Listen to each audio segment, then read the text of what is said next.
Assalamualaikum warahmatullahi wabarakatuh. Semangat pagi, pagi, pagi, pagi. Hi, welcome to Innovation Day, Learn, Share, Innovate, with our topic today on how to be the true entrepreneur. Innovation Day is a platform to learn, share, innovate in collaboration with Telkom Digital, and here we present to you experts in their fields. It's been a while since the last time I'm here, but I'm Aya, I'm Nabila Nararia, and today for the next 90 minutes, I will be your moderator. Quite different from the latest episodes where we speak in Bahasa. On today's episodes, we will speak both in English and Bahasa Indonesia. So for leapers who watch this episodes today, wherever you are, you can ask questions in Bahasa Indonesia and also English. And today's guest is very special too. And just in a minute, I will introduce you to our experts today. And today's episode is very special, like I said before, because we will learn with founder and Agile innovation coach from Akipa. Akipa is one of the most popular Agile consultancy company in Indonesia right now. So you might want to learn a thing or two from our founder today. And we will also give you insights and tips in activating our innovators, especially in our company, through Agile mindset transformation. Without further ado, let's greet our expert today. Joining us here is Hugo Messer, founder of Akipa. Hi, Hugo. Hai, selamat pagi. Selamat pagi. Where are you connecting from today? Bali? Are you currently in Bali? Yeah, dari Bali. Okay, dari Bali. How's everything there with the G20 events and stuff? Must be crowded there, right? Well, I live in Canggu. It's always crowded, but I heard Oh, that it's in always Nusa Dua it's very crowded. right. So Hugo is currently in Bali for leapers who watch. So if you happen to see Hugo in Bali, just say hi, maybe. Okay, I hope everything is well there. Also, just briefly, Hugo, can you please introduce yourself to our audience today and maybe give a little sneak peek on what we got to learn today? Yeah, I prepared a couple of slides to also give a background about myself. The main thing that I want to talk about is what you see on my background, how to be the true entrepreneur. And so I started Akipa after I came to Indonesia 6 years ago. And in Akipa, the flavor of Agile that we bring to bigger enterprises is one of the components of this is entrepreneurship. So it's about entrepreneurship, a balanced workplace, and self-organization. Those are the three main ingredients that we bring if we do an Agile transformation. For example, in Telkom, which we've been supporting Telkom for the last 3 years already on this Agile and digital transformation journey. And today I will speak mostly about this sense of entrepreneurship. I'll also tell a bit about how I think I'm a true entrepreneur and share some of the lessons from other people and also my own journey. Okay, so we'll get to learn more about how can we become an entrepreneur too, right? With the Agile and stuff, but a little more on the entrepreneur side. But anyway, I would also like to remind leapers who are currently watching this episode to use the right format, and the right format is your name and your phone number, because we will give you some crazy prizes for today's episode, and that is LinkAja prizes. Also, not only that, we'll also give e-learning Agile Habits Mini-Course. So stay tuned till the end of this episode and get the chance to win the prizes. Before the Q&A session too, we will test you through quiz, and it will be shown under this live view if you're using smartphone, or if you're using desktop, it will be shown on the right side of your desktop. So don't forget to answer the quiz quickly and precisely. I talk too much, but anyway, for this episode, don't forget to tag our innovationday.ddbtelkom on Instagram too, and make sure that you follow it. For the rest of other episodes, don't worry, we will also post it on our Instagram and other social media. I talk too much, like I said earlier, so let's just get started. Here we are. We will learn, we will share, and we will together hopefully innovate with Hugo on how to be the true entrepreneur. So Here you are. Okay, you're sharing the slides already. Yes. Yeah, so this is the title that I created for today, how to be a true entrepreneur, and also as a subtitle, how to do that in a big BUMN. Next one. This is what I explained. So the 3 pillars of our 1 million mission. So our mission as a Keepa is to spark 1 million people with the Agile Spark before 2025 to give us direction. And then this, so today I have, for example, I am creating sparks. I don't know how many people in here, but this is how we count this, and then spark people with entrepreneurship, self-organization, and a balanced workplace. And my personal story is mostly on the entrepreneurship side. This is also what drove me to start a Keepa, to bring agility to bigger companies, because to me, Agile in essence means that we're creating smaller teams and structures that can sort of unlock the entrepreneurial spirit within a larger corporation. Next one. So this, I think, is important within the context of today, because to me, entrepreneurship is not a job. So it's not I work in a startup, or I start a startup, or I work in Telkom. It's more of a mindset. So there's this definition of intrapreneurship as well, which contextualizes entrepreneurship within a bigger company. To me, it's all the same. It's about how do you approach life and how do you approach the work that you're doing, no matter where you are. And I'll explain more about this in the rest of the presentation. Next one. Yeah, next. So a bit about my personal entrepreneurial journey. Can we go to the next slide? Yeah, so when I was, I think, 11 or 12, I already realized that I don't want to have a job ever in my life. I want to become an entrepreneur and start my own business. And this inspiration came from my uncle. He had a trading company, so he bought jewelry in, I think, China, India, Indonesia, imported that to Belanda, and he sold that there. So he showed me this huge warehouse that he had with all these jewelries from Asia, and I thought, this is very great. He also had a Porsche 911, which I kind of liked at that age as well, and I thought, I want to be like him. I want to have a big company. I want to drive a Porsche as well. That second part I abandoned over time, because right now I'm actually thinking more about saving our planet for my kids and for the future generations, rather than driving a carbon fueling Porsche across the road. There are still some people who believe on Bali that's a good idea, but I think it's not. But building businesses, I think, is at least what I'm born for and what I like to inspire in other people as well. Next one. So at that time, I could do a university education, and I thought, to prepare for my entrepreneurial journey, to start my own company, I have to do an MBA. And at that time, MBAs, at least in Belanda, there was no entrepreneurship or anything in the curriculum at all. So they prepared people to work in a big company. Everything was about corporate finance, about large organizational structures. So they educated you to work in McKinsey or in a big bank or in a big telco, instead of bringing this entrepreneurship as an option in an MBA. Next one. So when I finished my MBA, I actually thought, okay, I've learned a lot in the 4 or 5 years that I did my studies, and I got it all figured out. And then, all that wisdom that I learned, combined with my entrepreneurial spirit, would set me up for success. And I was pretty wrong on that, because I think when you're young and you start your first company, you don't know anything.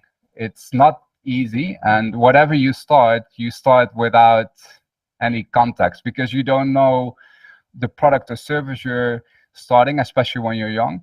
You don't know the market, you don't know the customers, you don't know how to sell, you don't know how to set up whatever, a company or a salary administration, anything. So all of that you have to learn, because the books that you get in an MBA don't prepare you for that. They usually educate you how to do big stuff in big companies. Next one. So the first startup that I started was in 2001, right after my study. So I did my internship. I did it in my own company. So I convinced my professor that it was a good idea, as the first student actually in the Erasmus University at that time, to not do my internship in a big company, but to do it within my own startup. It took a lot of effort, but eventually they accepted. And as the outcome of that, we submitted my business or my internship curriculum or my internship report as a business plan to a startup competition. At that time, startup scene was just coming up because this was the first .com bubble, which we realized afterwards, the first cycle of this big startup scene that we still see today. And we submitted that to a startup competition and won that competition. So we get a lot of attention, publication in one of the leading financial newspapers in Holland. And we got some consulting money or credits from Accenture, because Accenture was the one organizing the competition. So we had, in that time, I think around 100,000 euros in consulting hours from Accenture.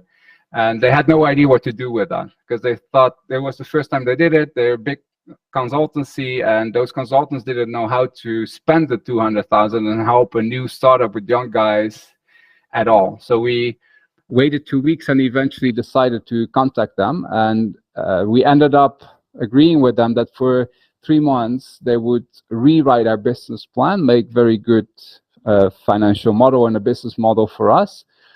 And that's that. So they spent 3 months with, I think, 3 consultants, burning the 200,000 guilders or 100,000 euros at that time.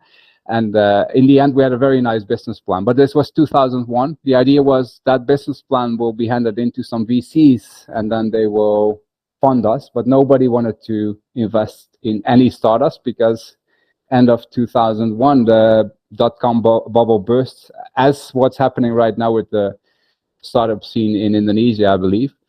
VCs were very reluctant to put money into anything. So we ended up trying to do it bootstrapped, and after 1 year we concluded this ain't gonna work, and I quit. Next one. So because I quit and I burnt all the money, little money that I had to get a job. So I put work sucks, because my plan was not to get a job ever in my life. But you know, if you don't have any money, then the options are quite limited. So I thought, okay, I'll get a job. So I worked in a company for 1.5 years. I worked very hard, and it was actually an entrepreneurial context. So I did learn a lot, but I still thought work sucks. And then that company went bankrupt after 1.5 years. So again, I was without a job, but at least I earned some money. I had some savings. Next one. So that with the money that I had saved, and also some of the government money, because if you lose your job in Holland, you get money from the government. They'll just pay your salary for a while, because they think, oh, poor employee, you need some money.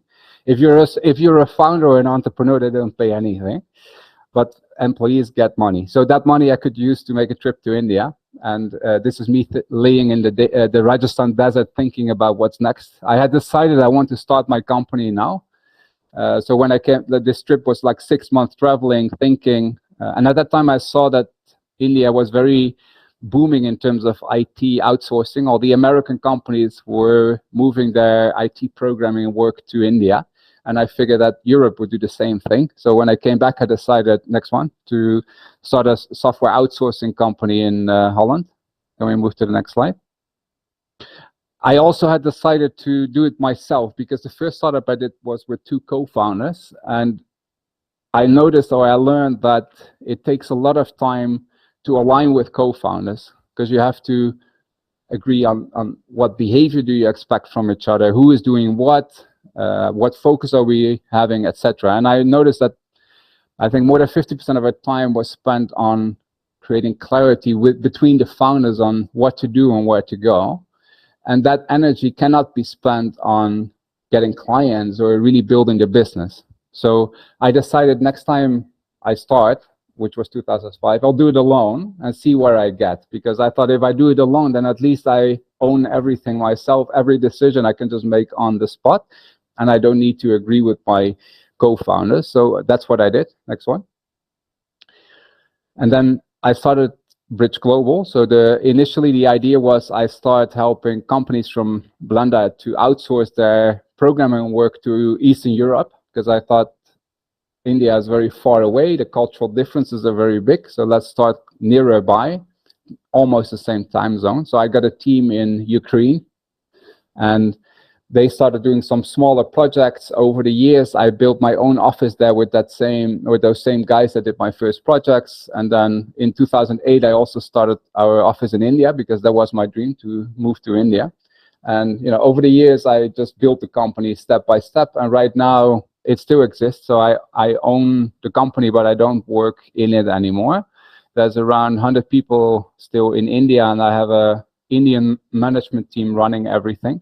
They even do the sales. So my CEO went to Holland for 2 weeks, to Holland and Sweden, to visit some of our clients and get some new ones. So they are running the business.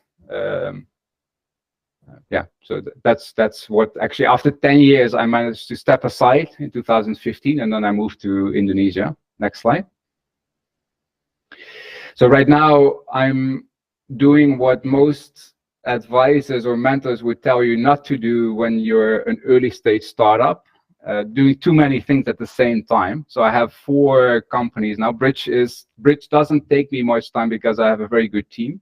Equipa is what I'm talking about today, but I also have a good team. So gradually I'm stepping aside so that the next group of leaders can take over and run the business, because I see myself more as a founder than a manager leading the company into the future. So it's the challenge is to gather a strong team that can continue and that sees where we're heading and continues the vision of the founder and everything that we've been doing. So that's happening now in Equipa. I also became a partner in the Bali Investment Club. It's a Agile network investing in startups, and also in Superchargers, which is a venture builder. So we have experienced entrepreneurs helping startup founders to scale or to grow their company. And we don't charge them, but we become temporary co-founding partners. So we put our time, and then in return we get equity.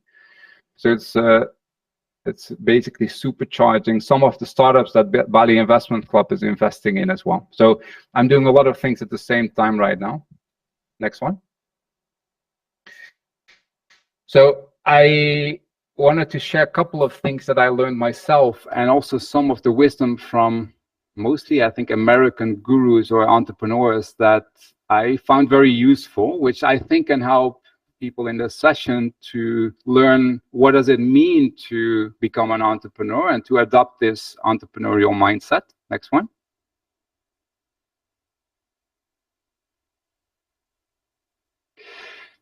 I don't know if anybody has read this book. It's one of my favorites. It's very long ago that I read it, but the title says it all. So this is Richard Branson.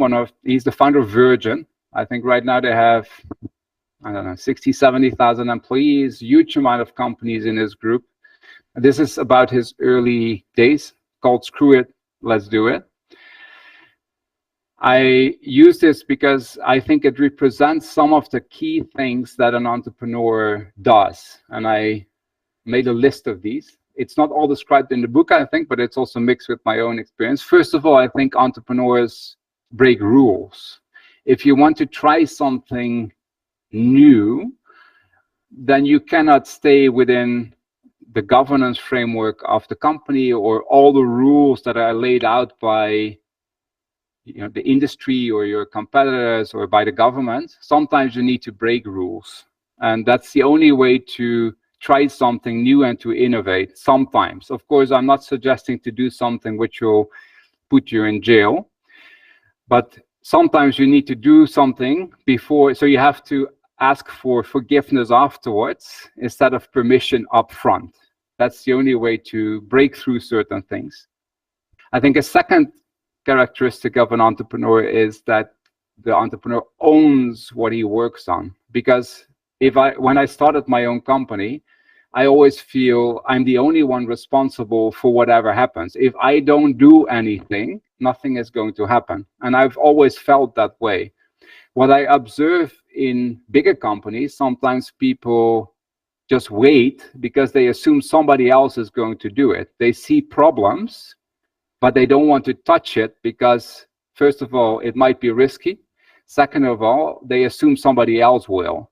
And I think if you're a true entrepreneur, you always own the work you do, but you also own the problems that you see around you. Your goal is to solve those problems, either by stimulating others to solve them or by doing it yourself.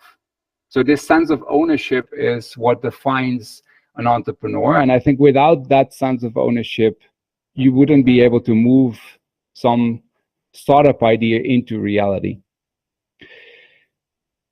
Second, the third one is imagining the impossible. So this I think is not always true for every startup, because you don't always need to start something very unique. If you start a restaurant that serves people with great food and a great experience, you're maybe not doing something radically different like Gojek or like Tokopedia 6 years ago, but you're still creating a business. But if you want to challenge yourself, I think you're always trying to imagine the impossible. So you're trying to stretch yourself, you're trying to stretch your team so that they reach out and work towards making it happen. I think entrepreneurs also see problems as challenges. I came to realize that problems are what makes an entrepreneur tick. It's part of your life. Your role as an entrepreneur is actually to solve problems. So you're not trying to run away from them or avoid them. You're addressing them heads on, because that's what you do. And then when you see a problem, you're trying to find a way over it, under it, around it, whatever it takes in order to solve it. And you go from problem to problem. And this is related to the ownership. If you own your business or whatever job you have, then every problem that occurs is also your problem. So you have to own it and then solve it. And I think that's not a problem, but that's the life of an entrepreneur. You always ask why. I do it to a very annoying extent. Some people around me get mad when I do this, but whenever I see a problem or something that's not functioning, or somebody's telling me something, I always have a curious mindset, wondering, why is this so? And I hate following what people tell me unless I really believe it's right. So I'm always trying to question things. And I think this helps to break out of your constraints, and it also helps to keep people sharp. You need to be curious, you need to challenge people's assumptions, especially in a bigger company where a lot is done because it's always been this way, or because the boss tells us to do something a certain way. If a boss tells me, I don't have one, but if he tells me this is how it is, or you have to do X, I would still wonder, okay, why are you asking me to do this, right? I would challenge his assumptions, I would challenge his course of action if I believe that there might be a better way of doing things. In a BOMN where this is sensitive, a lot of people don't dare to do this. If I were the boss, I would actually appreciate people doing this. And I think it's everybody's role to also try and find a way to challenge even leaders without insulting them. And there are ways, because if you blindly follow what they say, nothing will ever change, and they will always be right. But they're not, because no single human being can always be right about everything. So I think a leader needs to get challenged by people. So the more entrepreneurial you get, the more you will ask why, and then use that questioning and curiosity to keep your leaders and the people around you on edge and thinking about what they are asking you to do. So that's some of this wisdom is described in this book, which is an autobiography. So it's there's a lot of funny stuff in it. So if you want to learn more about it, I recommend this book. He has another one, Losing My Virginity. I think that this one is the follow-up of Losing My Virginity. Next slide. This is a book that helped me a lot, especially in the early days, but I still keep it in mind. It's a very old one, written by Michael Gerber, and what he describes, I think in the next slide it's shown. Can we go to the next? What he describes is that the challenge for any entrepreneur, and I think this is also true in a bigger company that tries to become more entrepreneurial, you need to try and work on the business and not in the business. Now, he distinguishes 3 roles that a entrepreneur needs to have, and depending on your strength and also the stage a company is in, you need to choose which one to focus on. So first of all, you have your entrepreneurial role, which is about having a vision, stimulating people, showing the way, everything that I said in the slide before, breaking rules, etc. Then you've got the manager who creates systems, performance management, clear roles, financial overview. So the manager makes sure that there's a structure to make people clear on what's expected and how to do the work. And then you've got technicians. So technicians mean they do, for example, in Equipa, our technicians are the agile coaches, because they do the work that we deliver, that we do for our clients. So the technician is the one doing the execution. And in order for an entrepreneur to be at his best, he needs to find ways to get out of the technician or manager position and more like, because that's working in the business, running the current business, and more towards the entrepreneurial role in which he stands outside and looks at what can I do to grow the business, to move into the future, what else can we do? And I think the role of a leader in a larger organization is similar. They also do the same thing. They try to lead, and they should not manage. And the more you lead, the more you take the entrepreneurial attitude or role that's needed. Next one. Well, if you're an employee, then maybe your boss will not be happy if you read this book, but I still recommend it. This is Tim Ferriss, and he wrote a book, I think 15 years ago, called The 4-Hour Workweek.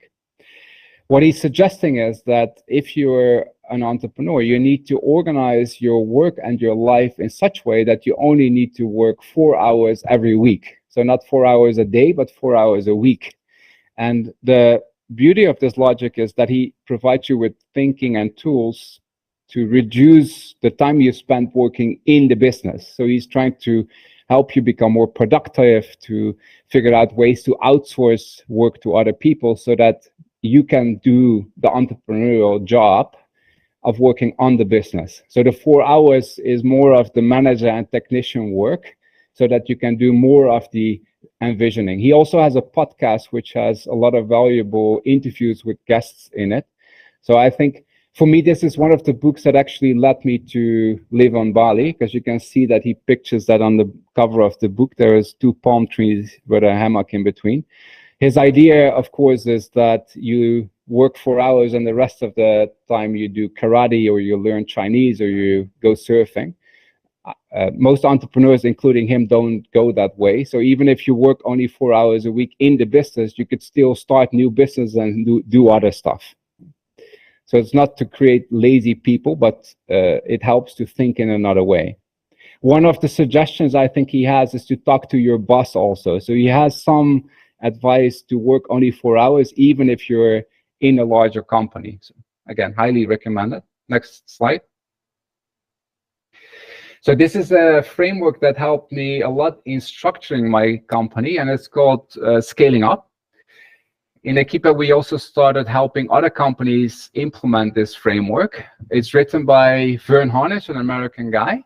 The earlier version was called Mastering the Rockefeller Habits, Rockefeller being one of the richest Americans in the past. So he said, okay, what did Rockefeller do that you could also start doing? What habits did he have? Now he called the book Scaling Up, so it's the new version. Next slide. Next. Yeah, so the next one, Scaling Up Challenge. Now, can we get to the next one? Yeah, so this is about how do you scale a company, which again comes down to what does an entrepreneurial person need to do in order to scale a business. And one of the things that Vern describes is the more people you get within your company, the bigger your problems.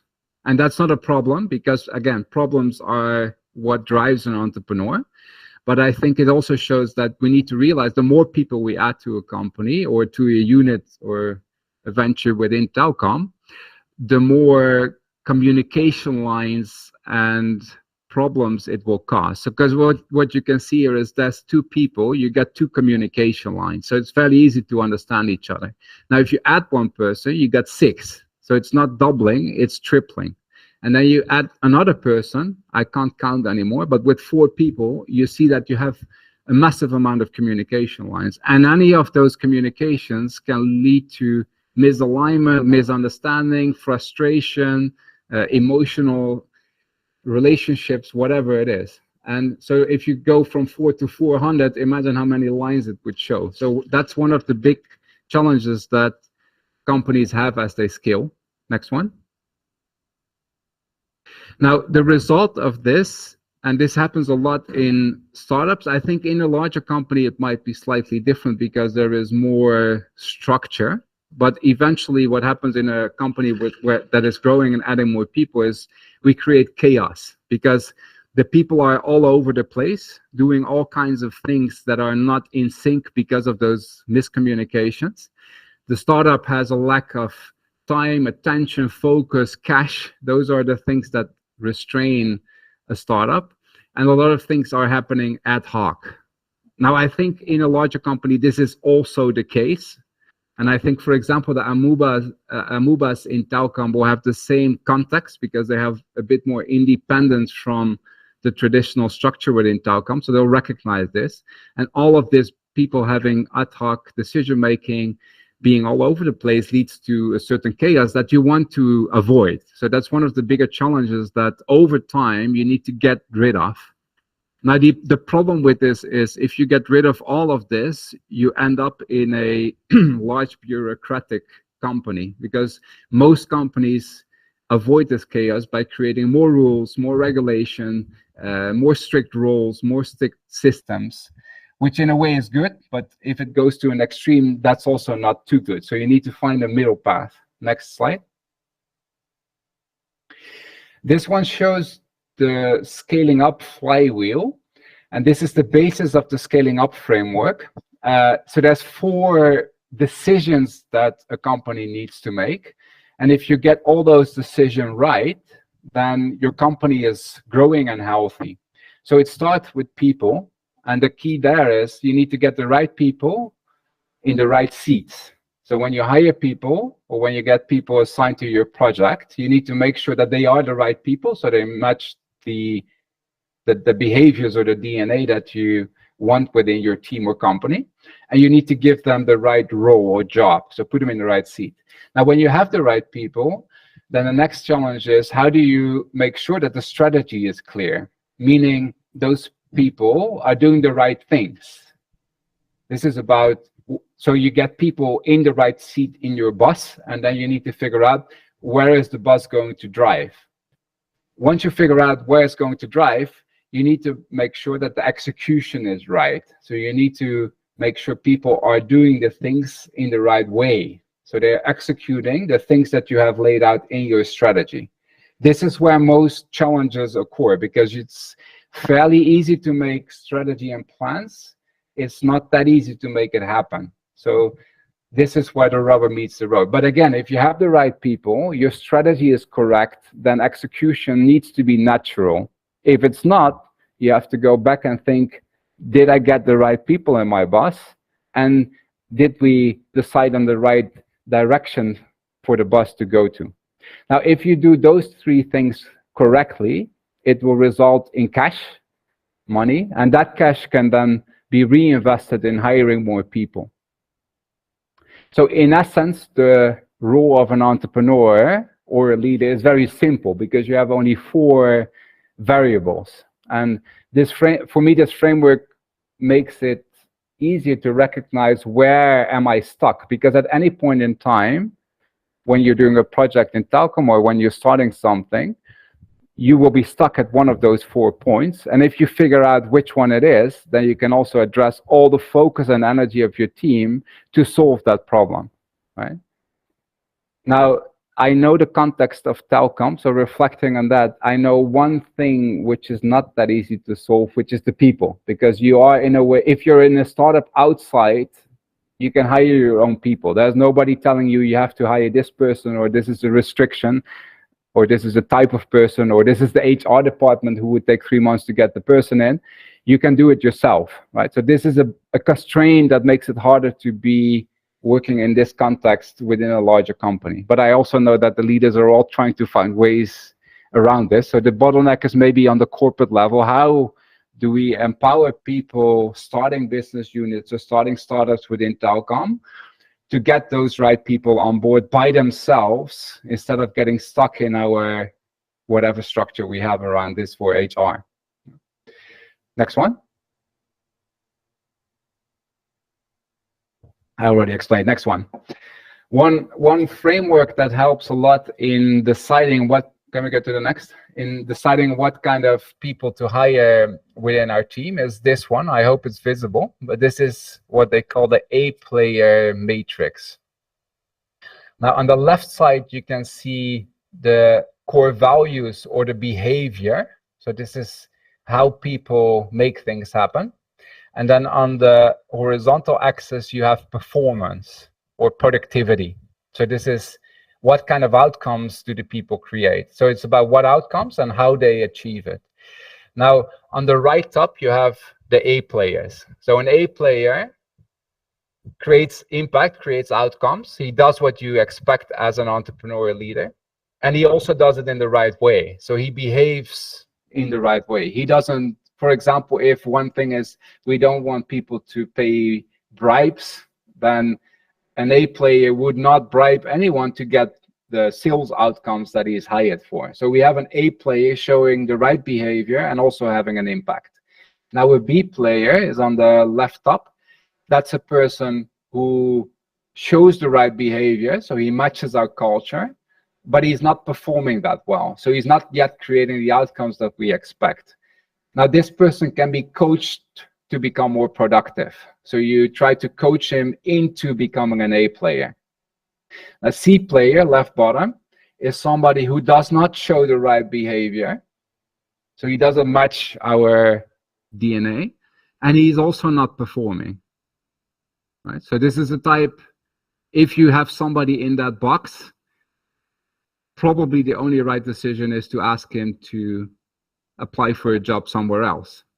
Now again, this is very tough in a bigger company because there's a lot of reasons why you cannot just get a C player out. But I still think it's important to look at this, because even in a bigger company, the only way to grow and to scale is to focus on getting as many A players as possible. And then a D player is actually one of the most challenging, because that's a person who performs, but he's not matching on the DNA. So again, using a very straightforward example, he might be bribing a lot of people in order to create outcomes. So he shows, I can perform, I can bring the business, but he doesn't do it in the way we ask him to do it, right? He cuts corners. The problem with that is you get somebody who is a role model to other people because he creates the outcomes, but he's also role modeling the wrong behavior. So that's a person that you actually want to get out as soon as possible. Again, not that easy, but C and D are the ones that you prefer not to have. You stimulate them to find a new boss. B and A is where you create most of the impact. Next slide. Yeah, so this is about strategy. Next one. So in the framework, we have, this is very hard to read, but I won't go into all the details. So this is the one-page strategic plan. Again, a very straightforward tool to create focus within a company. And this is basically all your business strategy on one page. And what it does is on the left two columns, you have the long-term goals like vision, mission, core values, etc. And then the third column from the left shows what are we trying to create within the next 3 to 5 years.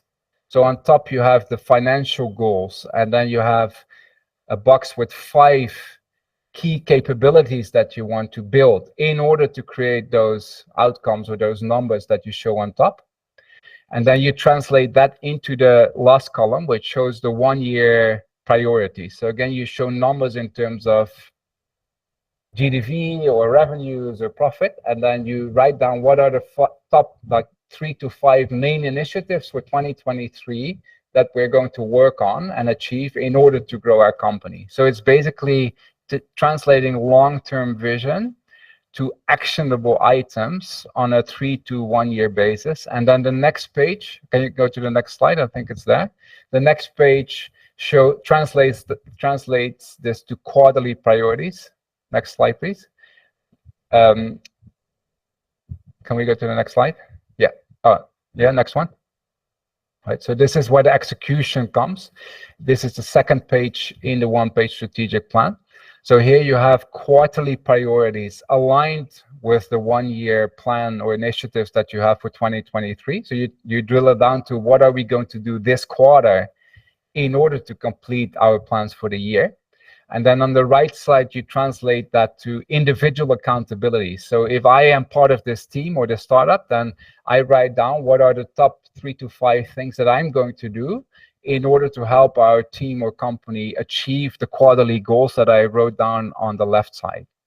So this one-page strategic plan helps to map out in a simple overview what are the plans, what is our strategy for the next 3 to 5 years and next year, and then how can we execute this, again in a one-page plan with clear metrics and clear accountabilities per person.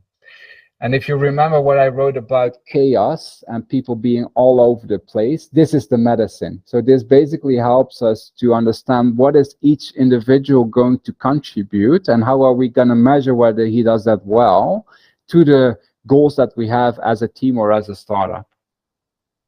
Next one. This is the last part. I don't talk too much about it because I think the money part within a large company like Telkom is different. But one thing that I do observe is that a lot of people that start startups think that everything is about money, right? And you see that play out in the way startups act in terms of raising capital. I've always believed that the logic is, as a startup, if I get the right people on board and then I have impact on those people and also on the customers that we serve, then the money will follow in that order. But many startups and many people think it's all about money. And if you chase money only, I think you're reversing the logic of the universe in a way. So I think money is the fuel that helps you achieve your impact on society or on Telkom. It's not the end goal. So I think every startup or every business unit needs to also focus on an impact metric, whatever that is for your specific business, not only on chasing the money. And if you ever decide I'm going to start a startup outside, I also think that chasing investor money should never be the goal. The goal is to create an engine, a business that creates profit. Once I find that this business can create profit, then I get investor money in if I decide that growing faster is my goal. But I'm a bit more conservative entrepreneur. I think that it's actually okay to go a bit slower, but to build a sustainable, impactful business that makes customers and employees, let's say, happy, and then money will follow. Versus the type of startup that we see nowadays that just put billions of dollars in investment into their company, only with the goal of getting rich very quickly, in my opinion, or with the excuse of scaling very fast. But I think it's a reverse logic. If you start a restaurant, for example, you start with one restaurant, you might get a loan from a bank or a family member to, buy tables and chairs, and then you start servicing people with good food. If the people that you employ are happy, they service the client in a good way. The people that come there as a client enjoy your food and they're satisfied. They'll tell other people, your restaurant gets crowded. Then you start the next restaurant, right? And that's how you grow. Now, if you find a formula that works very well, maybe you get a little bit of investment money so you can open 2 or 3 restaurants instead of one by one. But I think you find the business model first, the engine of profitability, and then you can scale up. Okay, next slide. I think that was my end. Yeah, wrap up. Next one. Now, this book I read recently, and I think this wraps up what I've said quite well. It's called The Heart of Business, and this is written by a French guy who worked in Best Buy, an electronics company in the US. And what he says is that this is the chronological order. So if you're setting out to start a business or to improve your business, then first focus on the people, meaning the employees, the customers you serve. Figure out how to serve them in the best way, so that's your business. How to make impact and how to create, to deliver the needs of the people that you work for. And if you do that right, then the profit will follow, instead of focusing only on the profit. Next one. Then, whether you're having a project in Telkom, or you're running a business unit, or you decide I'm gonna start my new company, I think the key to anything about growth or scaling is to find out, to remember this flywheel: people, strategy, execution, and cash. Find out, where am I stuck? What's the main bottleneck? And there's always one. Then translate that bottleneck into solutions that you then prioritize. So in order to solve this bottleneck, I'm going to do 1, 2, 3, which goes into your strategic plan. And this is what you do forever. You keep fixing the bottlenecks, make clear priorities, and you keep fixing them. If you do that well, any business should grow. Otherwise, you're not doing this very simple formula. Next one. And I think this is also important, whether now maybe in Telkom it's a little bit easier because you're a BUMN employee, so you're not going to give up that easy. But if you start a new challenging business within Telkom, or you work for a startup, the key is to never give up. I found that as founders, the most important thing is you need to get started, and that's tough. Whether it means quitting my job or starting with my startup, the first steps is very challenging. But once you get moving, I think it's about just keep going, because the only thing you have is solving problems. And if you do that right, eventually it will work. So the key advice is get started and then never give up. I think that's all for my presentation. Oh yeah, okay. This is WhatsApp. If you want to send me some WhatsApp, you can scan this and then you can go straight into my WhatsApp. All right. Thank you very much, Hugo, for the insights. It's very insightful. I believe every leapers we're watching right now, whether it's from home or from the office, we can get a lot of knowledge from today's episode. It's very insightful. And just a little summary on what Hugo explained earlier. Jadi penting ya rekan-rekan leapers untuk kadang-kadang nih nggak apa-apa loh kalau kita mau membuat suatu inovasi itu to break the rules tadi katanya. Jadi itu salah satu hal yang boleh aja kok dilakukan gitu. Terus selain itu juga own what we works. Jadi untuk memiliki jiwa-jiwa entrepreneurial mindset, kita juga harus punya ngerasa sense of ownership yang tinggi, entah itu terhadap project kita, terhadap perusahaan yang mungkin tadi ya, seperti Hugo bilang juga, kalau misalnya kita mau build a business, itu kita harus punya sense of ownership yang tinggi gitu. Jadi sense of ownership itulah yang nanti akan bermain tuh, bagaimana kita mengeksekusi ide-ide yang sudah kita punya. Terus juga jangan lupa untuk to be curious, always ask why. Dan itu gak ada salahnya untuk bertanya ya, rekan-rekan leapers ya. Untuk tanya, kenapa sih kita mengerjakan suatu hal? Kenapa sih kita harus melakukan suatu hal? Dan it's okay to ask questions, especially, I know the dynamic is very hard, especially when it's in our company. But don't worry, it's okay to ask why. Tapi tadi dengan katanya seperti yang sudah Hugo sampaikan juga, bagaimana memberikan pertanyaan tapi dengan cara yang sopan, men-challenge rekan kerja ataupun atasan dengan cara yang sopan ya tadi ya. Dan tadi nih, yuk kita mulai shifting nih, gimana kita bisa bekerja itu lebih maksimal, bukan terlihat seperti kita orang busy. Kita kerja biar kelihatan sibuk banget nih, jangan seperti itu. Tapi lebih bagaimana kita bisa bekerja maksimal dengan waktu yang ada, dan juga tadi, it's important to keep the people in our team to know what we want to achieve, dan juga tadi keep our team lean and agile. Jadi lebih baik working in a small group is way more effective rather than working with a big but an unaligned team. Jadi ini penting banget bagaimana membuat teman-teman atau rekan-rekan yang ada di tim kita, yang ada di project yang kita kerjakan, itu punya visi dan misi yang sama apa yang ingin kita capai.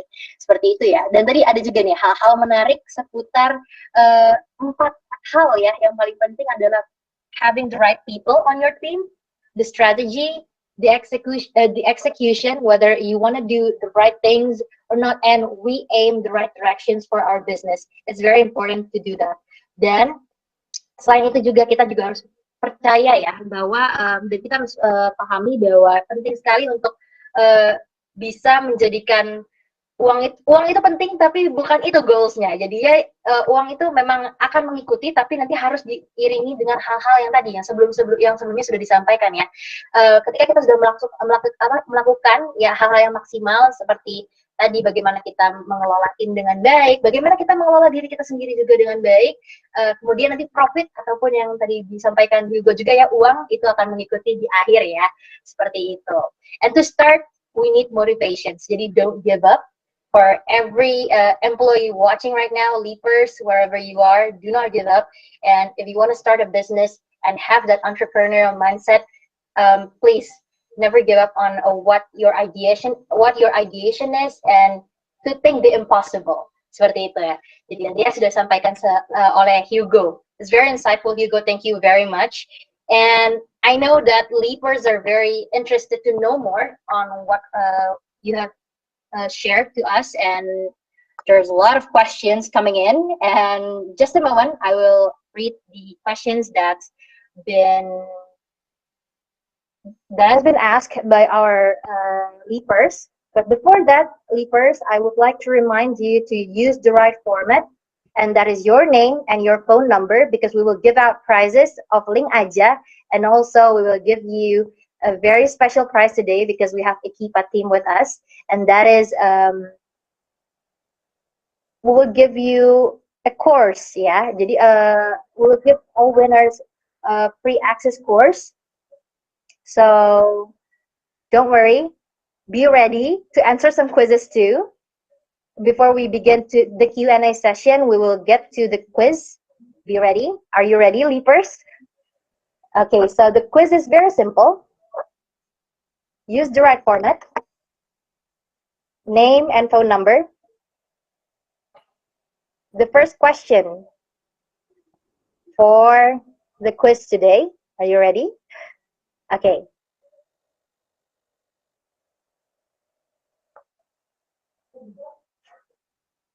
Okay, so for everybody who's ready to answer the quiz, you can answer it on the Slido chat. Jadi bisa dijawab di chat Slido ya, rekan-rekan leapers, untuk quiznya.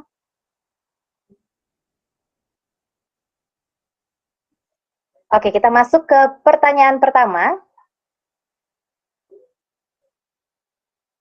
Oke, pertanyaan pertamanya adalah, which one of these is not the wisdom from Richard Branson book? I think Hugo already said it. So for leapers who are watching from the start, I know that you will get to answer this please answer it quickly and precisely, because the prize for today's episode is very interesting. The question for number 1 is, which one of these is not the wisdom from Richard Branson book? Is it break the rules, or owns what he works on, or change is useless, or maybe sees problem as challenges? Okay, for the next question is, which one of these is not the 3 personalities in the organization? Is it manager, technician, logician, or entrepreneur? Is not ya. Pertanyaannya adalah, which one of these is not the 3 personalities in the organization? Don't get it twisted. Okay, for the number 3 question, which one of these is not the scaling up flywheel? Is it cash, customer, execution, people, or strategy? Okay, leapers. Hugo just mentioned it like few minutes ago about the scaling up flywheel. Okay, we're now on our last question for the quiz today. What criteria does the scaling up framework use to evaluate team members? Is it core values and team performance? Productivity and vision? Core values and productivity, or vision and core values? Jadi pertanyaannya, what criteria does the scaling up framework use untuk mengevaluasi anggota team members, to evaluate team members? Sudah? Sudah terjawab? Leapers? Okay. Shortly, we will announce the winner. For leapers who are watching at home or at office, thank you very much for joining the quiz. Now, we will begin the Q&A session. For leapers who want to ask questions, use the right format, your name and your phone number, because for best questions, we will give out prizes of LinkAja and also e-learning from Ekipa. Okay. Hugo, we're going to go to the Q&A sessions. Are you ready? Bring it on. We have lots of questions here. That's but good. I'm actually very curious. Before I begin to read everybody's questions, I will ask my own questions to you because I'm very curious and I'm very interested in this topic. It's this. When we're working in a group, especially with people coming from different backgrounds, whether it's age gap or like, especially in BUMN, here we have people coming from different backgrounds, from age gap, from generations. And right now, also in our company, we implement flexible working arrangement where people can work from anywhere, pretty much office or like their home, or maybe like you in Bali, because there's this trend of working from Bali. But anyway, my question is, with such dynamic, how can we instill the entrepreneurial mindset in every member? How can we make sure that each member in our team have this sense of ownership to our projects that we're doing? So I think this has to do with the way leaders act in a big company.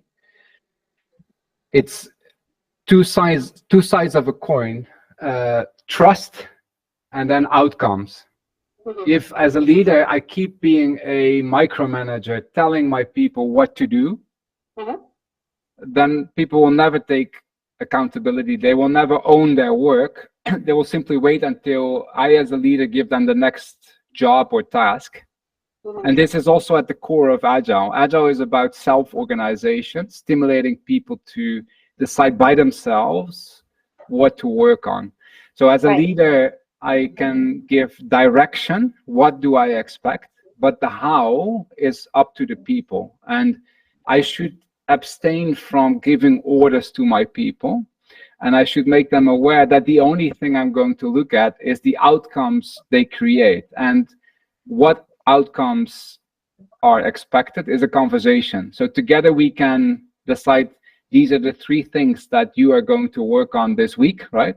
And based on that, at the end of the week, together we see what happened. What did you do? All right. So putting the trust and the team members, right? It's important for us to just let them do the how, but make sure they know that what is it that we want to achieve together. Making sure that everybody in the team knows that here's what we expect for the outcomes. Yes. Okay, thank you for answering my personal questions. Now we're going to answer the first questions from our audience. There's a question from Brian Alice. The question is, hi Hugo, can the Agile concept be used in all entrepreneurship activities? Is it only for certain fields?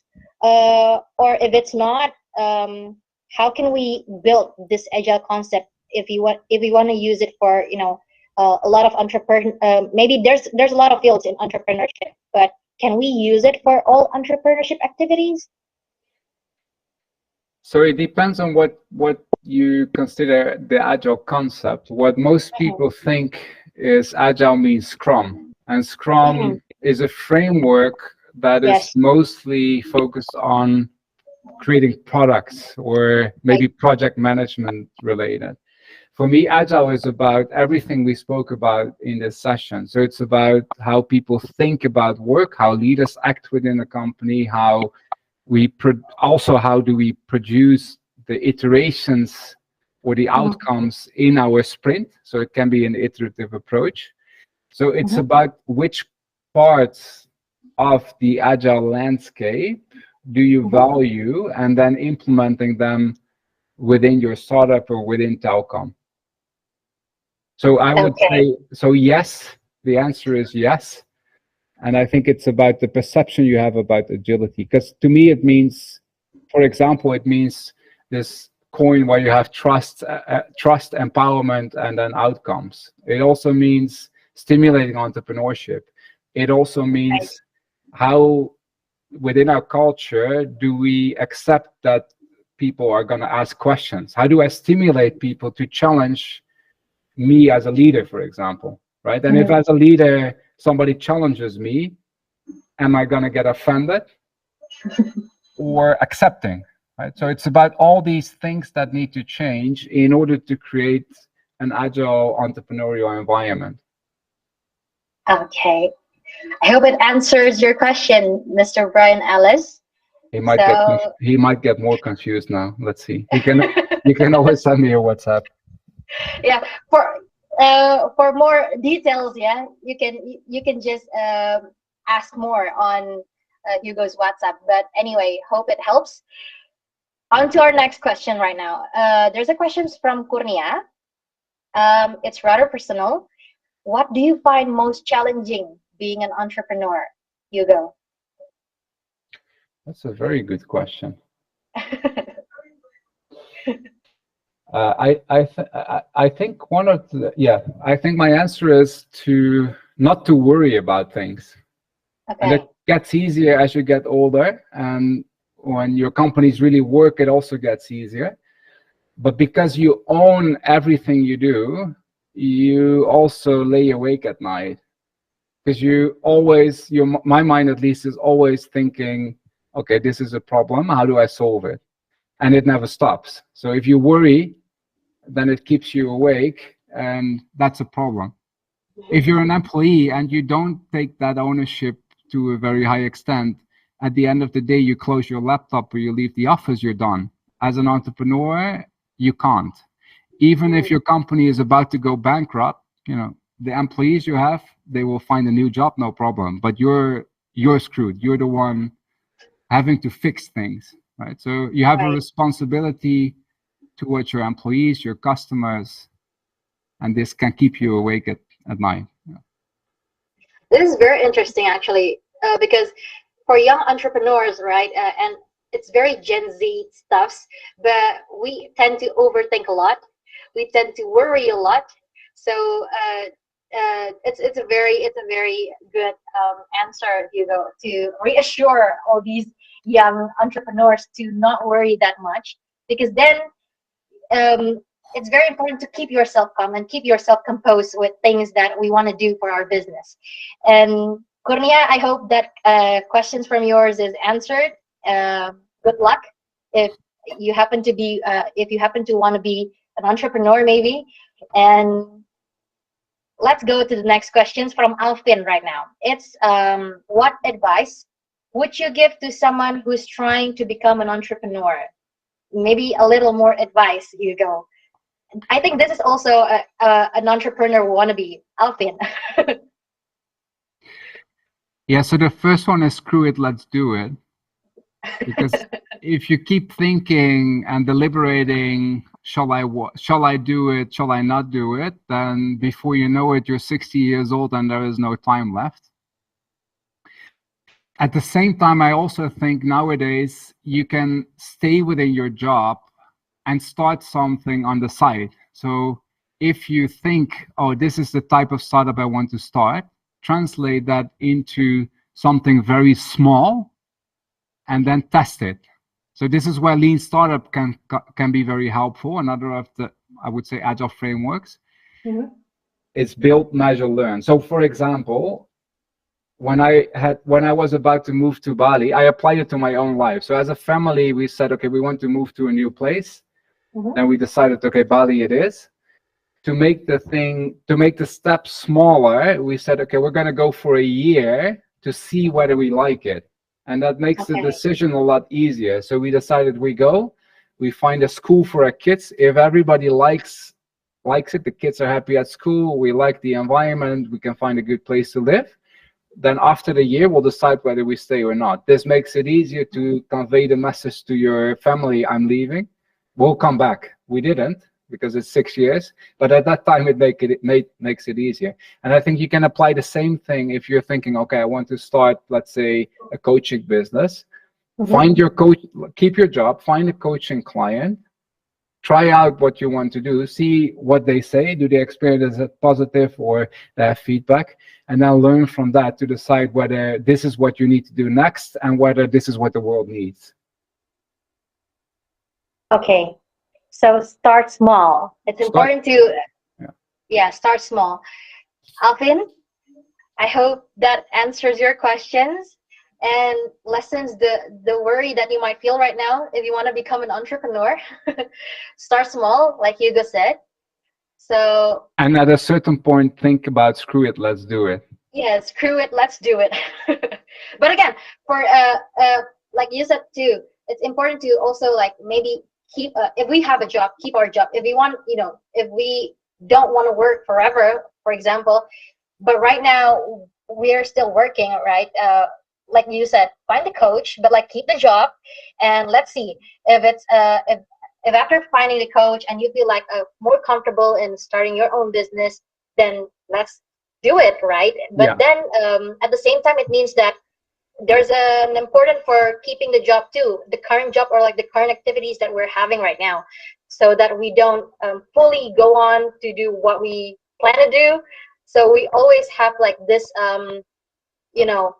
if things don't go well, we still have this as our, like to keep us from whatever it is that might happen. What the things that we don't know what will happen if we just go all in for our plan. Is that correct? The risk of that thinking is that you will stay in that job forever. What I'm suggesting is find an easy way to test whether the world needs what you think it needs and whether you like doing the thing that you want to do, right? Be it coaching, be it building a software product, whatever it is. Try small, do that while you still have your job until you feel this is it, and then you get out. Yes. So that's it. That's the answer for Alvin. For Kurnia, maybe for those who are planning to become an entrepreneur one day. Hope it helps. And now we're going to our next question. Well, we do have a lot of questions here, but okay then. Some questions are answered. I think some questions are already answered, but I'll start with Tika. Tika asks, it's interesting how you point out the term screw it, let's do it. While most of our generation suffer from anxiety, what would you suggest to solve it? We tend to feel anxious all the time. Maybe this is very interesting. Very interesting questions coming from Tika. Maybe go to a psychologist. No, I'm joking. So I understand. Like, I think, okay, so maybe one thing is, I think a lot of anxiety nowadays, especially in younger people, because I have 2 kids, they're 15. I think a big part of anxiety is created by this device. I really think that people are kind of messing up the brain by spending a lot of time on Instagram, WhatsApp, etc., grabbing that phone all the time, because it creates the anxiety of, other people have such a great life, I don't. There's a lot of opinions that you can gather from social media, from internet, etc. So I think that's one of my answers. I think the other one is you need to get a certain level of confidence to start a company, because your role eventually will be to lead people. You need to gather people. People need to trust what you're doing. They need to believe in you and your mission. So you need to get to a place where you're confident, you're quiet, you're stable. And I think this could be, I don't know, meditating, going to the mosque more frequently, you know, going on a spiritual journey, whatever. For me, for example, what works is I read a lot about Stoics, the Stoicism, this Greek, very old stuff. And what they try to do is to bring you to a more balanced place, so you don't worry about things too much. So I think this is it's a personal journey that you need to be on. And I can imagine nowadays, with all the changes with COVID and the war and whatever, a recession, you can have more anxiety. Yeah, but in the end of the day, it's a personal journey. And I think for starting a startup, you just need to do it at a certain time and stop overthinking. There is no need to thinking, especially the early days of a startup or any new venture is a lot about doing stuff, talking less, thinking less, just act and get it done. Right. I hope that helps. And like you said too, maybe a less screen time, less screen time for your phone, so that we don't always compare our journey with others, and just limit it and make sure that we don't always compare our journey with others. So we go with what we want, and we don't really compare it with what others going through. So it makes us less overthink. Maybe that too can help. So yeah. And just check by the end of the day or the week or the month, how many hours did you spend on your device doing stuff like Instagram or WhatsApp, and imagine if you would have spent that time on building a startup, what would have happened? Right. So shifting the activities of scrolling and like comparing your life with how others living their life, use that to start your own journey. Use that to do more productive things. Use that to build your business and whatever you want, really. So yeah, hope it helps, Tika, with the questions. Don't overthink. Hope you can have less anxiety if you want to be an entrepreneur. Again, screw it. Let's do it. Okay, so on to the next questions. Coming from Noella. The question is, as we know, the target market and market demand are always dynamic. This is very suitable for us to have an agile mindset, because an entrepreneur must be able to adapt and create new jobs according to changes. But then what happens when an entrepreneur holds his ego and is not really that open to change? Because there's certain people who have high ego, or like they do not really want, they're maybe, like you said earlier, they have ideas, but when people challenge their ideas, they don't feel like opening up, or like they don't feel like, okay, your idea is right, my idea is wrong. So what happens when this happens, Hugo? Yeah, I think the issue with ego in entrepreneurial life, it has two sides. On one hand, you need it because you need to have what do you call it in Bahasa? Kaca muda, no? How do you say that? Kaca muda? No, the horse. Like, you need to be sort of blind about feedback and all the people telling you can't do it. Right. At the same time, and that's basically ego driving you. Like, I'm right, I'm going to go for it. At the same time, you need to stay open to feedback, because if you don't listen to what customers are telling you, if you don't listen to advice of senior mentors, then maybe you're going to make a lot of errors. I think it's also about, again, it's a personal journey. And again, if you do this people, strategy, execution, cash, and then finding out the bottleneck every time, and you keep doing that forever, then eventually you'll get through this. Because if you like generating feedback, listening to mentors, you might ignore it for a while, but at a certain point you have to admit that, oh, there's value in this and I need to change my views, which is one of the problems that you're trying to solve in this flywheel. So I think it's part of the journey, and you need to find a balance between staying with the ideas that you think are right and being open to advice from other people. Right. It's really important to just I mean, maybe other people's opinion is right, but again, not. It's important for us to not be too stiff with our own ideas. Maybe listen to what other advices as well. But again, if we think that it's not going as what we planned before, or like it's just clashing with our values, maybe we can always, there's always a room for communications between us and our team, right? So maybe that can help you with again, with starting a business, with managing people in your team. I hope it answers your questions, Noella. I'm so sorry for other leapers who ask questions, but we only have 3 more questions to read. I am so sorry again. Don't worry. For those who still want to ask questions, you can contact Hugo again uh, after this event. But let's start with our next questions coming from Hilma Taufika. Hi, I'm Hilma from Telkom PCC. How is the way to empower your team at the beginning of your business until now, so that your company can be bigger than ever? So maybe this is also a personal journey coming from you, maybe Hugo.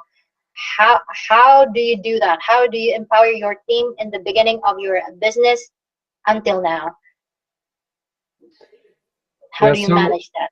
for me, one of the starting points when I start a business is to have conversations with the people that I hire about the DNA or the values that we find important. So I try to define what behavior do we expect from each other.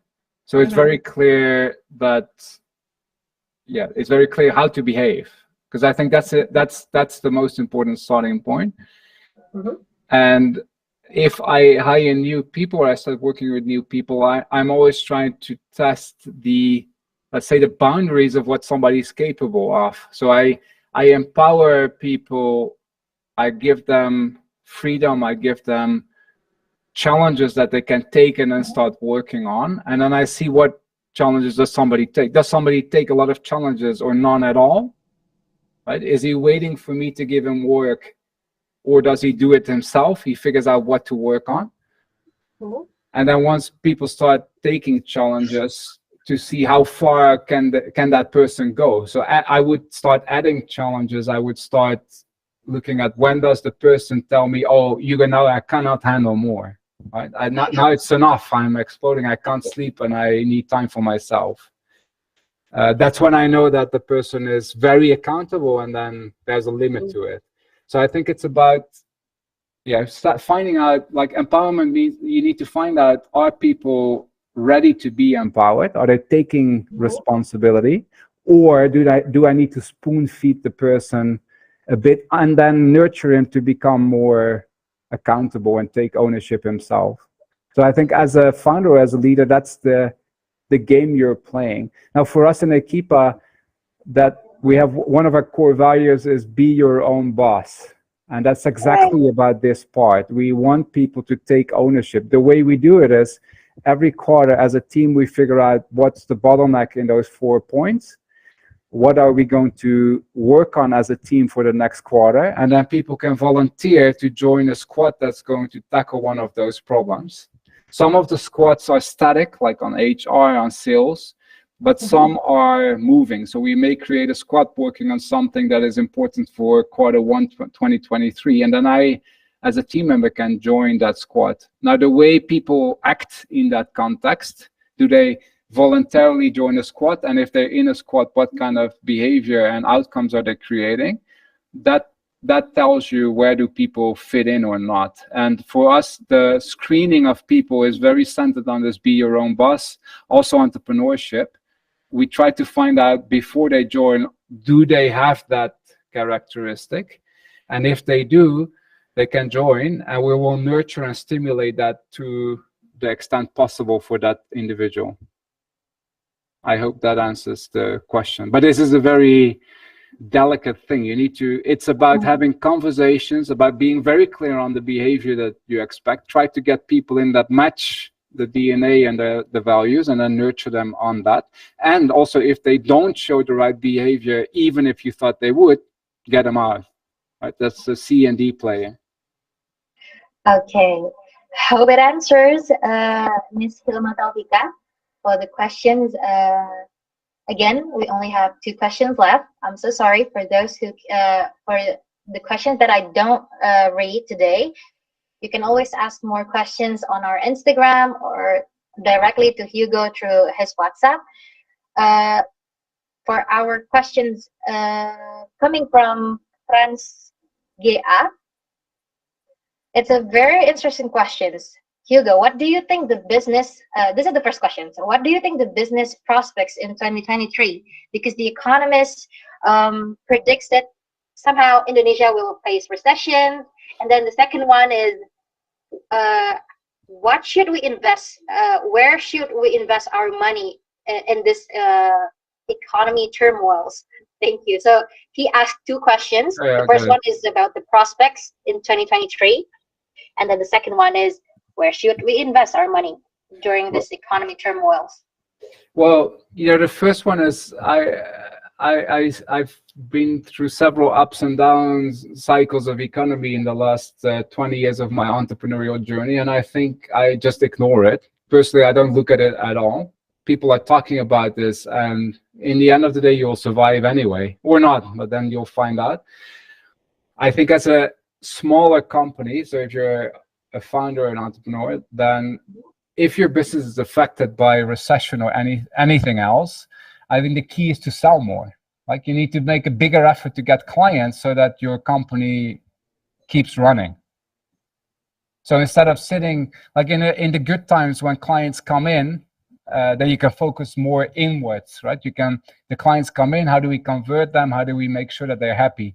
Now, when the client flow dries up, which can happen in a recession, it means you have to focus outside. So you have to go outside, and maybe where you had like 1 sales call per day in the good times, now you have to do 10 or 20, but whatever it takes, you do that. So that's the first. I think don't worry about recession. It comes and goes at all times. By the way, I think that our finance minister has predicted that we're still growing 5% for next year. So I honestly don't understand why people are worried in Indonesia at this stage.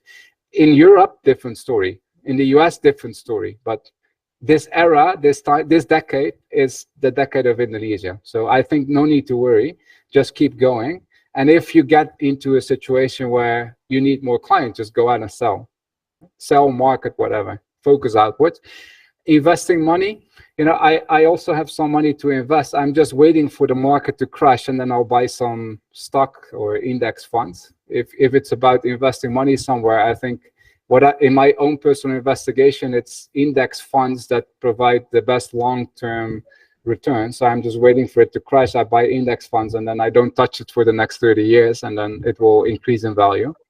I also invest in startups. So if you have startups that you want to invest in, then it could be a good time right now, because I think whatever the situation, recession or boom or bust, it doesn't matter. There's always founders who go out and start something. And right now, the startups that are going to crash are the ones that got too much investment in, while they don't have this economic engine that I explained earlier. But the ones that survive, so maybe wait 6 months, the ones that survive, that's the ones that are going to flourish. So you could start putting some of the money into that. Yeah. I hope that answers your 2 questions. Okay. Thank you for the question. Thank you for the questions, Franz. I hope it helps. Yeah. What Hugo, I just hope that it doesn't worry you that much about the recession and stuff. Like Hugo said. Worrying in general doesn't help. Like, you shouldn't worry. Why would you worry? Like, anxiety, worry, it doesn't help anyone. Right. So on to our last question, Hugo. This is coming from Gede Wahyu Prasetya. The question is, if you're starting a business right now and you need, maybe the question, I think the question is, it's not about the founder, I think, because his question is, if you're starting a business right now and you need a founder, how do you know what kind of founder you need? Maybe what he means is, like, if you are the founder but you don't really know how to manage the business that you want to do, how do you find the right person to do that? What's the first principle on finding the right person? Maybe that's what he meant by this questions. Thank you. Is finding the right person. I guess that's the point of this questions, Hugo. Yeah. How Yeah. do you know? So in general, I think it's about, again, the DNA, right? You want to have somebody that Right. sees the world similar to you, where you can have, good collaboration, you align, you trust, and appreciate each other. I think one way to find a good co-founder is to work with somebody that you've worked with before. So it might be in your project or in a previous company, and then see, is anybody, if you, I'm making an assumption here. If I have an idea to start something and I'm looking for a co-founder, then I would start thinking, okay, who did I work with in a positive way earlier in another company or maybe in university, and then see, are they interested to support me? And then Right. I think the real way to find out whether that's a match made in heaven is to start collaborating, try it out. So you take 3 or 6 months, you start working on something, maybe the simple version of your idea that I mentioned before.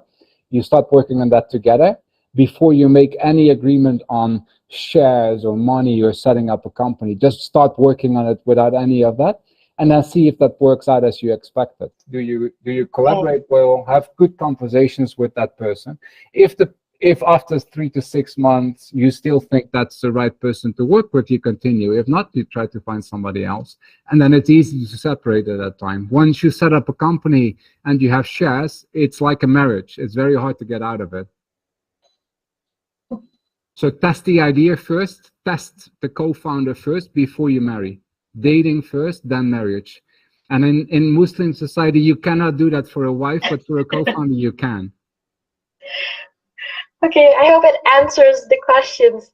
So test it out, okay? To find the right partner, or to find the right co-founder, or to find the right people who you can work with to manage your business, test it out first. Yes. So I guess that's our last question to Hugo. I'm so sorry to everybody, to every leapers. I know that you still have so much questions. Dan bagi leapers juga yang masih ingin bertanya, dipersilahkan. Namun mungkin nanti pertanyaannya akan kami bantu untuk kami compile dan kami kirimkan ke Hugo melalui Equipatim. So thank you very much untuk leapers yang sudah bertanya. Thank you very much for all leapers who asked some interesting questions. I think from personal questions to we can actually see right now that there are people that wants to start their business through their questions. We can see the same. Yes, because usually in Telkom events, I get a lot of questions about Agile and the big company, but these questions show me that good group, and you paid attention. You're all curious, and sounds like a good basis to become entrepreneurial. See, so good luck on future entrepreneurs here who watch this episode. And obviously we're on the end of the event right now, but before we announce the winners for 2 best questions, 2 quiz winners, and 1 best feedback, we would like, from the Innovation Day team, we would like to give and we would like obviously to say thank you to Hugo Messer and to all Equipa teams for giving their insights, giving their knowledge, giving their experiences for us to learn here and to innovate later on. And with that, we really want to give you a certificate, and we'll give it virtually. Okay, so please accept this certificate from our team, from Innovation Day team. Thank you very much, Hugo. Thanks for the certificate and the opportunity to share. Yeah. Oh, just a simple closing, maybe. Is there anything you want to say to our leapers today? So again, looking at the questions that I get, hold on to those questions and that curiosity and the energy that I feel from those questions, and then go out and do it, and try within Telkom, because I think Telkom is a very good environment to experiment with innovation, with entrepreneurship.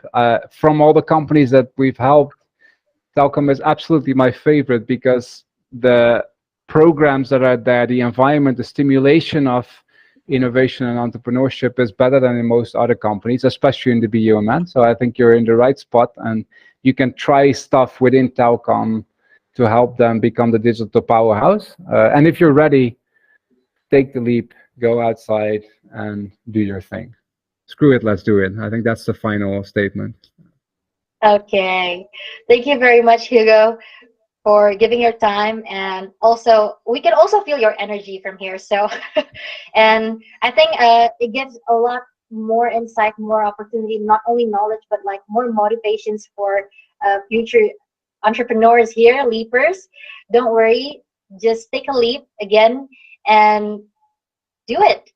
uh, Before we begin our next session, and that is the sessions that you're all waiting for, uh, I would like to remind every leapers here to use the right format, and that is your name and your phone number. And also, if you feel like this episode is very insightful, please tag us on Instagram at innovationday.ddbtelkom. Also, follow Equipa's Instagram too, so you can find out more on what Equipa is doing and their missions. Also, maybe courses there that might help you to be the true entrepreneur. Okay, so now let's begin to the next session, and that is the awarding session. Who are the 5 winners, the lucky winners? We will start with the best question. We have, let me check. Okay, there are 2 winners today. Congratulations to Noella and Franz GA for winning the best questions of the day. And also for the quizzes, we have Yoga and Henny. Congratulations. Please contact our team so we can give you the prize. We have LinkAja for every winner, and also an opportunity to get an e-learning from Equipa. Don't worry, as you can count, there are 4, still 1 prize left, and that is the best feedback. So don't worry. Please give us your best feedback, because we really want to give you the best sharing knowledge moments. And if you want to give more topics to talk about, to discuss about, do let us know, because we will provide that to you. And thank you very much for all leapers who are watching today. And also thank you very much to the Equipa team and Hugo. Don't forget to follow our social media, and you can always watch this episode later on innovationday.ddbtelkom. Follow our LinkedIn too on innovationday.ddb, and subscribe our YouTube channel on innovationday.ddb to get our latest topic on a lot of things, especially on digital and business technology. Leapers, thank you very much for watching on how to be the true entrepreneur with us. Thank you to Hugo and the team, Equipa team, for giving their time and their knowledge and just a lot of insights for us to learn and share, and later on to innovate together. See you on the next Innovation Day. I'm Nabila Nararia. Assalamualaikum warahmatullahi wabarakatuh. Semangat pagi, pagi, pagi, pagi.